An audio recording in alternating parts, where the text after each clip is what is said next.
রাজশাহীর পবা উপজেলার হুজুরিপাড়া ইউনিয়নের অসহায় দুস্থ পরিবারের পাশে দাঁড়িয়েছে সরকার।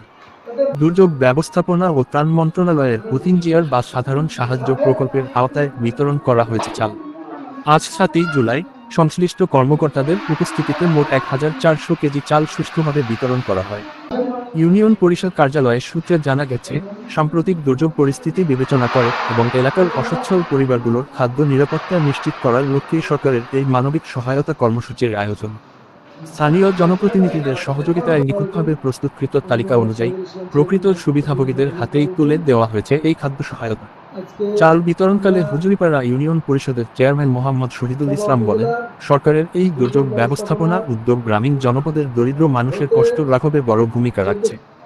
আমরা অত্যন্ত স্বচ্ছতার সাথে প্রকৃত অভাবী মানুষদের চিহ্নিত করে এই ১,৪০০ কেজি চাল ১৪০ জন সুবিধাভোগীর মাঝে বণ্টন করেছি। আগামীতেও এই ধারা অব্যাহত রাখতে আমরা বদ্ধপরিকর। স্বচ্ছতা ও জবাবদিহিতা নিশ্চিত করে সরকারের এই মানবিক সহায়তা গ্রামীণ জনপদে স্বস্তি ফিরিয়ে এনেছে বলে মনে করছেন স্থানীয় সাধারণ মানুষ। প্রাইম নিউজ প্রতিদিন, CLP টিভি, রাজশাহী।